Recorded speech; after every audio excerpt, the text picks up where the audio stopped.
اللہ اکبر اللہ اکبر محمد الرسول اللہ محمد الرسول اللہ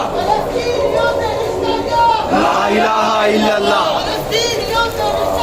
لا الہ الا اللہ۔ السلام علیکم یا امت القرآن، السلام علیکم یا امت القرآن، نعرہ تکبیر، اللہ اکبر نعرہ تکبیر، اللہ اکبر۔ بھائیو جس وقت میں آپ سے مخاطب ہوں اس وقت ہمارے فلسطین کے اندر مسلمان بہن اور بھائیوں کا قتل عام ہو رہا ہے۔ بھائیو جس وقت میں آپ سے مخاطب ہوں ہماری مسلمان بہنوں کی عزت محفوظ نہیں ہے۔ بھائیو میں قرآن کی آیت آپ کے سامنے رکھنا چاہتا ہوں۔ اللہ سبحانہ تعالیٰ نے فرمایا انما المؤمنون اخوہ، تمام مسلمان بھائی ہیں۔ میں اس رشتے کے ناطے آپ سے مخاطب ہوں، میں آپ سے اس رشتے کے ناطے مخاطب ہوں، میں اس رشتے کے ناطے آپ کو یہ ایک تین باتیں آپ کے سامنے رکھنا چاہتا ہوں۔ بھائیو میں آپ سے سوال کرتا ہوں، کیا یہ فلسطین کا مسئلہ کیا کوئی جغرافیائی مسئلہ ہے؟ کیا یہ کوئی انسانی مسئلہ ہے؟ بھائیو فلسطین کا مسئلہ اسلام کا مسئلہ ہے۔ ہمیں اس مسئلے کو اسلام کی بنیاد پہ دیکھنے کی ضرورت ہے۔ بھائیو میری بات سنتے جائیے، میری بات سنتے جائیے۔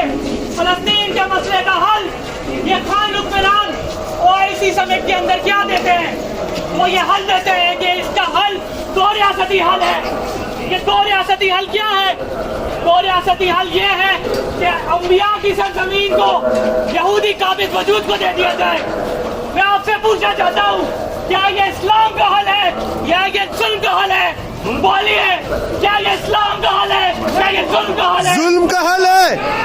بھائی یہ قرآن میں اللہ سبحانہ تعالیٰ فرماتے ہیں وَمَن لَّمْ يَحْكُم بِمَا أَنزَلَ اللَّهُ فَأُولَٰئِكَ هُمُ الظَّالِمُونَ۔ یہ جو لوگ اللہ کے نازل کردہ کی طرف فیصلے نہیں کرتے ایسے ہی لوگ ظالم ہیں۔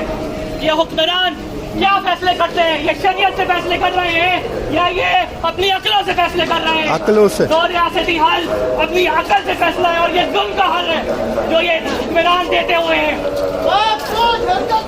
فلسطین کو آزاد کرو، فلسطین کو آزاد کرو۔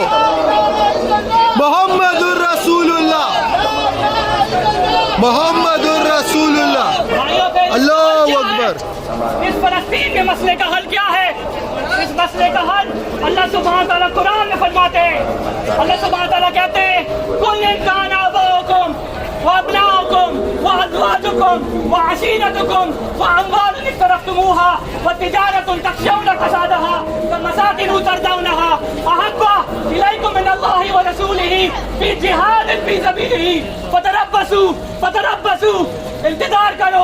اللہ سبحانہ تعالیٰ کہتے ہیں کہ تمہارے باپ تمہارے بیٹے وہ مال جو تمہیں محبت جس سے محبت ہے یا وہ چیز جس کو کھو جانے کا تمہیں خوف ہے، اگر یہ سب تمہیں اللہ اور اس کے رسول صلی اللہ علیہ وسلم کی راہ میں جہاد کرنے سے روکتے ہیں تو انتظار کرو کہ اللہ سبحانہ تعالیٰ اپنا غضب نازل کریں گے۔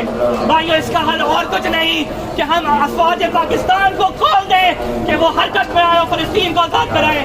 اس کا حل اور کچھ نہیں کہ ہم اردن کی افواج کو کھول دیں کہ وہ حرکت میں آئے فلسطین کو آزاد کرائیں۔ اس کا حل اور کچھ نہیں کہ ہم مصر کی افواج کو کھول دیں کہ وہ حرکت میں آئے اور اس کو آزاد کرائیں۔ مسلم افواج حرکت میں آؤ، فلسطین کو آزاد کرو، مسلم افواج حرکت میں آؤ، فلسطین کو آزاد کراؤ، پاک فوج حرکت میں آؤ، فلسطین کو آزاد کرو، پاک فوج حرکت میں آؤ، فلسطین کو آزاد کراؤ۔ بھائیو آخری بات جو میں اللہ اکبر۔ کہ اس مسئلے کو ہمیں دبنے نہیں دینا، اس مسئلے کو ہمیں دبنے نہیں دینا جب تک کہ اللہ سبحانہ تعالیٰ فلسطین کی زمین کو آزاد نہ کروا دے۔ اور میں آپ سے درخواست کرتا ہوں کہ علماء سے تقاضا کریں کہ وہ فتوے دیں، آپ نکلے سوشل میڈیا پہ جا کے بات کریں اور اس مسئلے کو دبنے نہ دیں۔ جزاکم اللہ خیر وآخر دعوانا ان الحمدللہ رب العالمین۔ تکبیر، اللہ اکبر اللہ اکبر۔ لا الہ الا اللہ، محمد الرسول